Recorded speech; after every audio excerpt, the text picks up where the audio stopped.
Hello students, मैं अंजलि पयाल स्वागत करती हूँ आपका आईसीटी वर्चुअल क्लासरूम देहरादून से। कैसे हैं आप सब लोग? उम्मीद करती हूँ आप सब लोग अच्छे होंगे और अपनी लाइफ में बहुत बेहतर कुछ कर रहे होंगे। आज हम बात कर रहे हैं क्लास 12th की केमिस्ट्री की, और जैसा कि हम लोग चैप्टर 3 हमने स्टार्ट किया था इलेक्ट्रोकेमिस्ट्री, वैद्युत रसायन। लास्ट सेशन में नर्स्ट इक्वेशन थी हमारी एक, उसको हमने सॉल्व किया था। साथ ही मैंने आपको एक न्यूमेरिकल होमवर्क में दिया था, वो आप लोगों ने किया होगा। आज के सेशन में स्टार्ट करेंगे उसी न्यूमेरिकल से और आगे कुछ इंपॉर्टेंट टॉपिक देखेंगे, और साथ ही ये चैप्टर आज यहीं पर खत्म करना है। आने वाले सेशन से फिर नया चैप्टर स्टार्ट करना है। ओके, तो आइए चलते हैं स्मार्ट बोर्ड। चलिए, तो इलेक्ट्रोकेमिस्ट्री हमारा था। इलेक्ट्रोकेमिस्ट्री क्या है? केमिस्ट्री की एक ब्रांच है जो रिलेशन बताती है किस किस के बीच, केमिकल एनर्जी और इलेक्ट्रिकल एनर्जी के बीच। ठीक है, बेसिकली क्या हो रहा है, या तो केमिकल एनर्जी का इलेक्ट्रिकल एनर्जी में कन्वर्जन हो रहा है। जैसे आप सेल की बात करते हैं कि रिमोट का सेल काम कर रहा है और सेल के अंदर रासायनिक अभिक्रिया हो रही है, जो कि रासायनिक ऊर्जा बन रही है वहां पर, और वो रासायनिक ऊर्जा फिर क्या कर रहा है, जब पावर में उसको चेंज कर रहा है, दैट मीन्स कि वहां पर इलेक्ट्रिकल एनर्जी में कन्वर्जन हो रहा है। ठीक है, तो वही यहाँ पर होता है। इसके बाद आप इलेक्ट्रोकेमिकल सेल की बात करते हैं कि वैद्युत रासायनिक सेल क्या है, तो वही जो रासायनिक ऊर्जा को आपका विद्युत ऊर्जा में कन्वर्ट कर रहा है, रूपांतरित कर रहा है, उसी को आप क्या कह रहे हैं, विद्युत रासायनिक सेल या इलेक्ट्रोकेमिकल सेल बोल रहे हो, जिसमें आप क्या कहते हैं, लेफ्ट हैंड साइड में ऑक्सीडेशन हो रहा है आपका एनोड पर, जो कि आपका निगेटिवली चार्ज है, एंड कैथोड पर आपका रिडक्शन हो रहा है, यानी कि अपचयन हो रहा है, जो कि कैसा है, पॉजिटिवली चार्ज है। एनोड को कैसे बनाया गया है, जिंक को जिंक सल्फेट के सॉल्यूशन में डुबोकर बनाया गया है। वहीं कैथोड को कॉपर को आपका क्या किया गया है, कॉपर की छड़ को या कॉपर रॉड को कॉपर सल्फेट के सॉल्यूशन में डालकर बनाया गया है। बाहर से वोल्ट मीटर अप्लाई कर दिया गया है, एक सॉल्ट ब्रिज का काम कर रहा है, बीच में एक सॉल्ट ब्रिज लगा दिया गया है। ठीक है, तो इस प्रकार से आपका कैथोड एनोड बन गए हैं। कैथोड क्या है, denoted by a positive sign. Cathode को आपका धनात्मक चिन्ह से बताया गया है,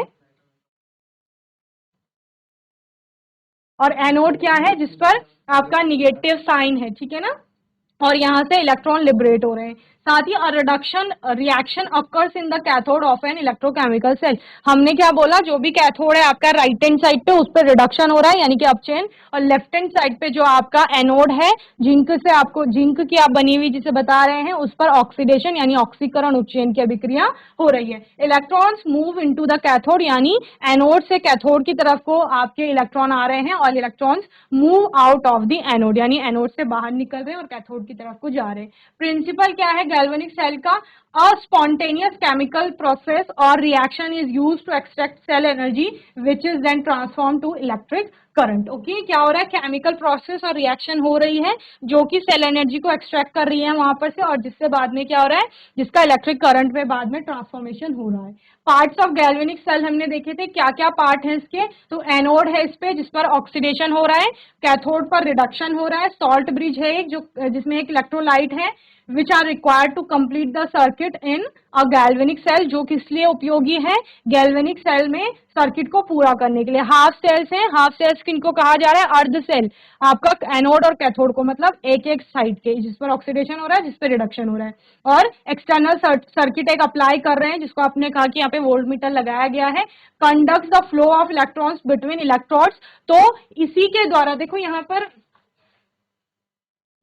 आपका ये एनोड है और ये कैथोड है, इनको जोड़ा गया है ना, तो जोड़ने का कारण क्या था, ताकि इसी के कारण इलेक्ट्रॉन का फ्लो वहां पर बने।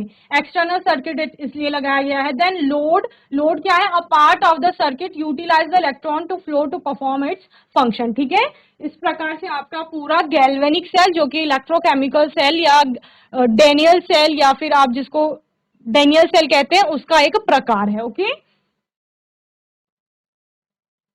और यहाँ पर क्या हो रहा है, reaction of Daniell cell at cathode and anode. ये हमने देखा था, कैथोड पर क्या हो रहा है, Cu2 पॉजिटिव था, जिसको 2 इलेक्ट्रॉन मिल रहे हैं, वो Cu बना रहा है।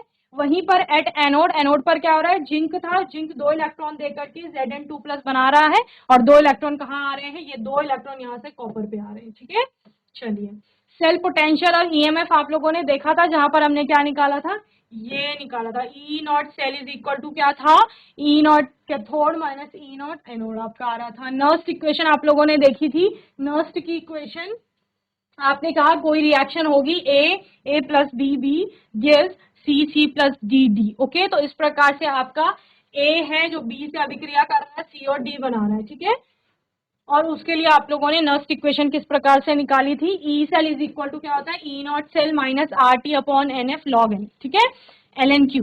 तो एल एन क्यू की जगह आप क्या लिख रहे थे, 2.303 लॉग बेस 10 क्यू लिख रहे थे, ओके। ई और ई नॉट सेल आपका कहां से आया था, डेल्टा जी की जो आपकी पूरी इक्वेशन थी वहां से आया था, ओके। देन आपका ये आ गया, क्यू की वैल्यू क्या होती है, क्यू होता है आपका product upon reactant, concentration of product upon concentration of reactant. R लिख लू मैं, तो प्रोडक्ट में क्या है, सी और सी है, सी और डी है, रिएक्टेंट में ए और बी है, तो दोनों का जो आगे उनका लिखा जाता है वो पावर में चला जाता है इस प्रकार, small C small D small ए स्मॉल बी, ठीक है ना। तो इस प्रकार की रिएक्शन आ गई। फिर आपने क्या किया, पूरा जो एल एन क्यू था आपका उसकी जगह लॉग बेस 10 क्यू ले लिया, तो लॉग बेस 10 की वैल्यू 2.303, ठीक है, ये आ गई पूरी वैल्यू। देन आपने कहा इनकी आर टी और एफ की वैल्यू अगर हम लगा देंगे, substituting the value of R and F, we get this 0.059 upon n log Q की वैल्यू है ये पूरी, जो आपने क्यू लिखा था कल के जो सेशन हुआ था उसमें, ठीक है। देन ये आपका एप्लीकेशन है जो आप जिंक और कॉपर के लिए ले रहे थे इस प्रकार से, क्योंकि जिंक से कॉपर में 2 इलेक्ट्रॉन जा रहे हैं, तो एन की वैल्यू क्या थी, जितने भी नंबर ऑफ इलेक्ट्रॉन वहां पर मूव कर रहे हैं, ठीक है, तो 2 इलेक्ट्रॉन मूव कर रहे थे तो आपने 2 लगा दिया, यहाँ पर 2f हो गया, ओके। इस प्रकार से वैल्यू पुट कर देंगे। चलिए, तो ये आपका सारा हो गया था। ये आपका एक न्यूमेरिकल है, इसको करेंगे फिर मैं होमवर्क वाले न्यूमेरिकल पे आपको लाऊंगी। ये न्यूमेरिकल क्या कहता है आपका, बताओ। Calculate EMF of the following cell at 298 kelvin. Calculate EMF of cell, EMF निकालना है आपने सेल का, और क्या दिया गया है, टेम्परेचर आपको बताया गया है 298 केल्विन है, ठीक है। साथ ही आपको मोलरताएं दी गई हैं, और गिवन है आपको ई नॉट सेल, यानी कि जिसको आप मानक इलेक्ट्रोड विभव बोल रहे हो, वो दोनों का दिया गया है, एनोड का भी और कैथोड का भी, ओके। तो इस प्रकार से आप वैल्यू निकाल लेंगे। पहले क्या निकालेंगे, चूंकि आपको निकालना क्या है, ई सेल की वैल्यू निकालनी है, ठीक है। आपके पास क्या क्या दिया गया है, इन दोनों से आप क्या निकालोगे, ई नॉट सेल निकाल लोगे, ओके। ई नॉट सेल निकालेंगे, 298 टी की वैल्यू है टेम्परेचर की, यहाँ पर ये क्या है, ये कॉन्सेंट्रेशन है प्रोडक्ट का और रिएक्टेंट का, जो क्यू की वैल्यू आप लास्ट में ले रहे थे, ठीक है ना। तो इस प्रकार से कैलकुलेट कर लेंगे, तो क्या आ जाएगा, सेल की रिएक्शन लिख ली आपने, ये रिएक्शन हो जाएगी, ये सेल रिएक्शन हो गया। एन की वैल्यू 2 है, क्योंकि 2 इलेक्ट्रॉन ट्रांसफर हो रहे हैं ना, जिंक क्या कहते हो आप, जिंक ने आपके 2 इलेक्ट्रॉन दे करके Zn2+ बनाया, 2 इलेक्ट्रॉन इसने दे दिए, ठीक है। तो 2 इलेक्ट्रॉन ही कॉपर ग्रहण कर रहा है, तो एन की वैल्यू कितनी हो गई, 2 टी की वैल्यू, टेम्परेचर आपको दिया गया है 298 केल्विन, तो 298 केल्विन पर आपको रिएक्शन आपके पास थी क्या, E cell is equal to E naught cell minus E naught cathode minus E naught anode, यही होता है। E naught cell is equal to क्या होता है बच्चे, ई नॉट कैथोड जो Cu वाला है माइनस ई नॉट एनोड, ठीक है। तो इसमें आप वैल्यू पुट कर सकते हैं। ई नॉट कैथोड की वैल्यू क्या हो जाएगी आपकी, ई नॉट कैथोड की वैल्यू ये है 0.34, ठीक है। और इसमें से आपको माइनस कितना करना है, माइनस 0.76, माइनस 0.76 ये माइनस करना है। तो इसकी ये किसकी वैल्यू हो जाएगी, ई नॉट सेल की वैल्यू हो जाएगी। तो यही यहाँ पर उन्होंने यही किया, ई नॉट कैथोड की वैल्यू लगा दी, ई नॉट एनोड की वैल्यू लगा दी, देन माइनस 0.059 था, एन की वैल्यू कितनी थी 2, क्योंकि 2 इलेक्ट्रॉन का क्या हो रहा है यहाँ पे, ट्रांसफॉर्म हो रहे हैं 2 इलेक्ट्रॉन या ट्रांसफर हो रहे हैं, लॉग अब एम की और यानी प्रोडक्ट और रिएक्टेंट की वैल्यू, प्रोडक्ट में क्या है आपके पास, देखो Zn2+ है जो एक्वस है इसका आएगा, और रिएक्टेंट में क्या है Cu2+, तो Zn2+ के लिए ये मान है और Cu2+ के लिए ये है, तो प्रोडक्ट वाला ऊपर आएगा आपका और रिएक्टेंट वाला नीचे। तो प्रोडक्ट ये है, तो इसके लिए 10⁻⁻⁴, और रिएक्टेंट की मोलैरिटी कितनी है, कॉन्सेंट्रेशन जिसे आप कह रहे हो 10⁻⁻², ओके। तो इसको पूरा कैलकुलेट कर लेंगे, इन दोनों को माइनस माइनस प्लस हो जाएंगे, तो ये 1.10 आ गया। देन इसको पूरा कैलकुलेट करके -2 से -4 को आप कैंसिल कर लोगे, -2 आ जाएगा, और इसको फर्दर आप कैलकुलेट करोगे 2 से 0.0591 को कैलकुलेट कर लेंगे, तो वो कितना किसके इक्वल हो जाएगा, यानी 2 से आपको 0.0591 को भाग देना है। तो 2 से 5 को 2 बार भाग दोगे 1 आ जाएगा, ठीक है। फिर 9 टाइम जाएगा 5 ये आपका आ जाएगा log 10 की पावर -2। ओके, देन आपने ये पूरा कैलकुलेट कर लिया, ई सेल की वैल्यू ये आ गई आपकी। ओके, चलिए क्वेश्चन क्या था, आपने निम्न सेल की अभिक्रिया लिखे, नस समीकरण द्वारा ई सेल को व्यक्त करना है आपने। तो आपके पास था क्या क्वेश्चन में, निकिल था जो कि सॉलिड स्टेट में है, जो 2 इलेक्ट्रॉन का दान करके Na2+ बना रहा है, सॉल्ट ब्रिज दिखाया गया है। Ag पॉजिटिव था जो एक्वस है आपका, ठीक है, ये भी Na2 पॉजिटिव भी एक्वस होगा। देन ये वो इलेक्ट्रॉन प्राप्त करके आपका Ag बना रहा है, ये है। ओके, सेल अभिक्रिया में क्या दिखाया गया है, Ni से चूंकि Na2 पॉजिटिव हो रहा है, क्या हो रहा है, Ni से Na2 पॉजिटिव बन रहा है जो कि 2 इलेक्ट्रॉन का दान कर रहा है। तो यहाँ पर ये क्या दिखा रहा है आपको, ऑक्सीडेशन दिखा रहा है, ठीक है। यानी कि ये क्या होगा, एनोड होगा लेफ्ट हैंड साइड में। और Ag पॉजिटिव है आपका, जो कि क्या कर रहा है, इलेक्ट्रॉन इसको मिल रहे हैं और ये क्या बना रहा है, Ag बना रहा है यहाँ पर। ओके, ये या इसमें क्या हो रहा है, इसमें रिडक्शन हो रहा है यानी कि अपचयन। तो ये क्या होगा आपका, ये कैथोड होगा। क्लियर है, ये चीजें कंफर्म हो गई। अब सेल अभिक्रिया के लिए आपको इन दोनों में क्या करना होगा, इन दोनों को आपने जोड़ना है। आपको क्या करना होता है, कैंसिल आउट करने होते हैं, इलेक्ट्रॉन बराबर करने होते हैं। तो कैसे करेंगे, Ag पॉजिटिव प्लस इलेक्ट्रॉन, यानी कि इलेक्ट्रॉन लेकर के क्या बना रहा है, Ag बना रहा है आपका, ठीक है। तो यहाँ 2 इलेक्ट्रॉन है, तो ये 2 इलेक्ट्रॉन यानी निखिल ने जो 2 इलेक्ट्रॉन दिए हैं वो Ag ने ग्रहण किए हैं। तो कितने, 2 Ag ने वो ग्रहण किए होंगे, ठीक है। तो यहाँ पर ये कैंसिल हो जाएंगे आपस में। तो सेल की रिएक्शन क्या आ जाएगी आपकी, निकिल जो सॉलिड स्टेट में है प्लस 2 Ag पॉजिटिव, ये क्या दे रहा है आपको, ये एक्वस है। Ni ने इलेक्ट्रॉन निकाले हैं तो ये 2 पॉजिटिव बना देगा। ये भी कैसा है आपका, एक्वस है, गिवन है आपको क्वेश्चन में। और यहाँ क्या बन रहा है, 2 Ag बन रहा है, ठीक है। ये आपकी अभिक्रिया आ गई।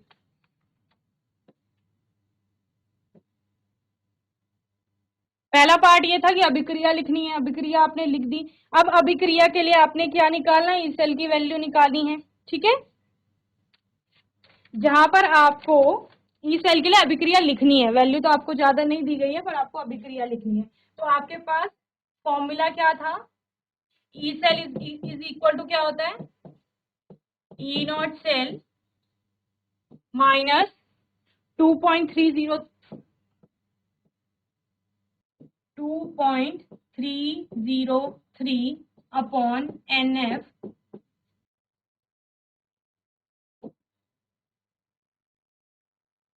RT log Q, यही होती है।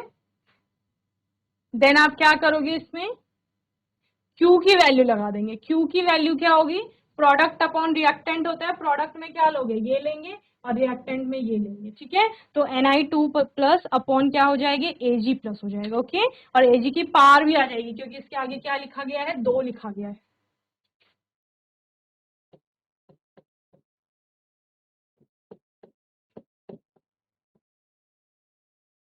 तो E naught cell minus 2.303 upon n की वैल्यू कितनी है, यहाँ 2 इलेक्ट्रॉनों की बात हो रही है तो n की वैल्यू कितनी आ जाएगी, 2f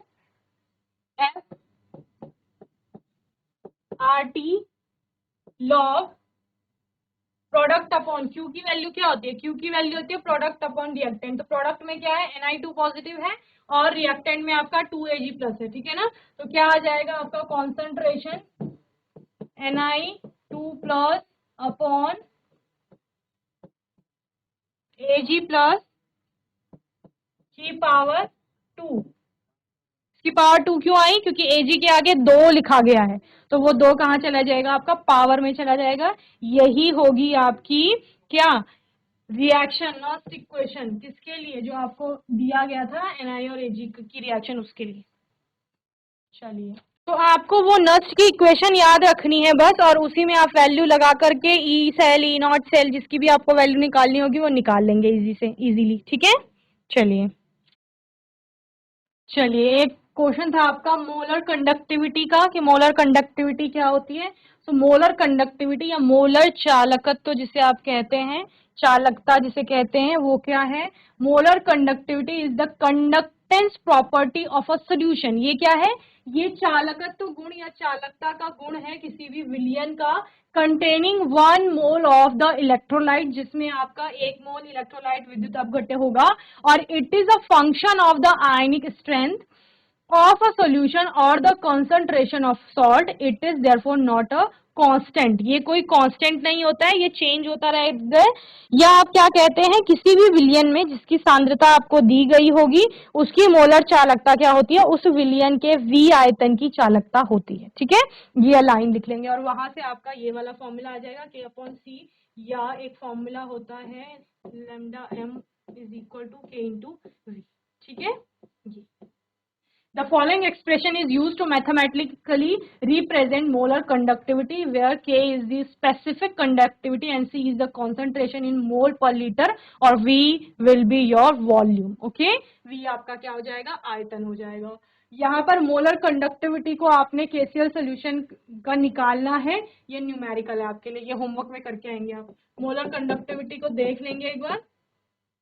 calculate the molar conductivity of KCl solution, यानी केसीएल सोल्यूशन की आपको मोलर चालकता निकालनी है, जहां पर आपको मोलैरिटी दी गई है, कंडक्टिविटी दी गई है 298 केल्विन टेम्परेचर पर, और ये आपको ध्यान रखना है यहाँ यूनिट क्या है। ओके, चलिए नेक्स्ट क्या है इंपॉर्टेंट, फैराडे का विद्युत अपघटन का नियम। फैराडे ने 2 नियम दिए थे विद्युत अपघटन के, एक फर्स्ट लॉ था, एक सेकंड लॉ है।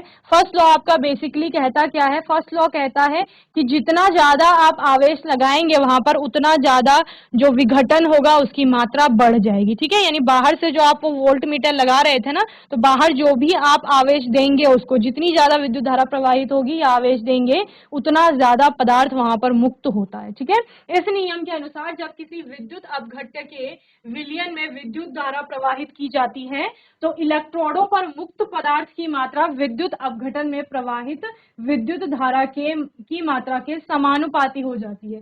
बेसिकली था क्या, आपके पास एक सोल्यूशन था, ठीक है, जिसमें आपने क्या किया था, इस प्रकार से इलेक्ट्रोड लगा दी थी आपने। ठीक है, ये सोल्यूशन था आपका।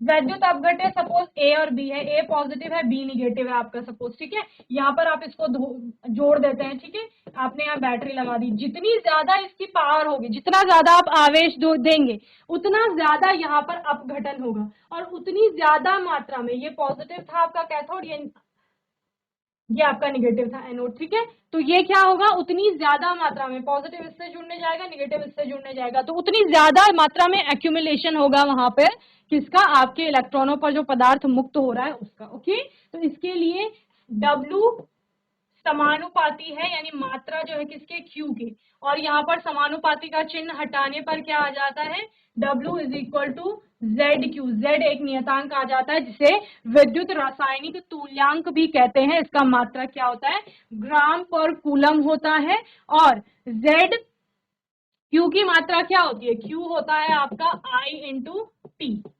ठीक है, ये होता है। तो इस वाली इक्वेशन में सपोज ये आपकी फर्स्ट इक्वेशन है, तो फर्स्ट इक्वेशन में इक्वेशन 1 में Q का मान रखने पर क्या हो जाएगा आपका, W is equal to Z into I into T, ये हो जाएगा। ओके, और जहां अगर विद्युत धारा I और T समय होगा आपका, ठीक है, I क्या है, विद्युत धारा यानी करंट, और T आपका टाइम होगा। यदि धारा 1 एम्पियर हुई, करंट आपका 1 एम्पियर हुआ, T भी आपका 1 एम्पियर हो गया, if I is equal to 1 ampere and T is equal to 1 second, तो क्या हो जाएगा, W is equal to Z into 1 into 1, तो 1 1 1 हो जाएगा, तो W इज इक्वल टू क्या आ जाएगा, Z। यानी 1 एम्पियर धारा और 1 सेकंड तक प्रवाहित की जाती है, अगर 1 एम्पियर धारा को 1 सेकंड तक प्रवाहित किया जाता है तो पदार्थ की जो मात्रा होगी उस वैद्युत रासायनिक तुल्यांक के बराबर हो जाएगी, ठीक है ना। तो जितनी मात्रा में वहां पर पदार्थ एक्यूमुलेट हो रहा है या जो विघटित हो रहा है, आप कह रहे हो वैद्युत अपघट्य में, उसका क्या, वो रासायनिक तुल्यांक जो Z है उसके बराबर उसकी मात्रा हो जाएगी। W बराबर Z आ गया ना आपका, जहां W क्या है पदार्थ की मात्रा है, Z क्या है रासायनिक तुल्यांक है। ओके, चलिए सेकंड लॉ जो है आपका, ये आप होमवर्क में पढ़ेंगे। ओके, यहाँ पर आपने क्या करना है, यहाँ पर आप सीरीज में जोड़ देते हो दोनों को और फिर बोलते हो कि क्या मात्रा समान होगी।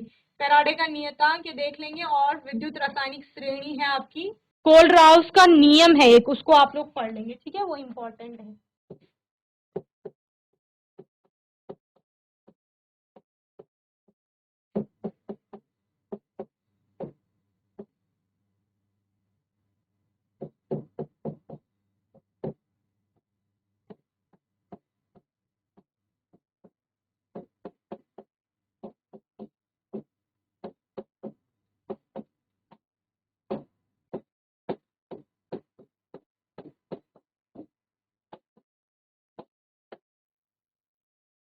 ये होमवर्क में कर लेंगे आप। ओके, चलिए,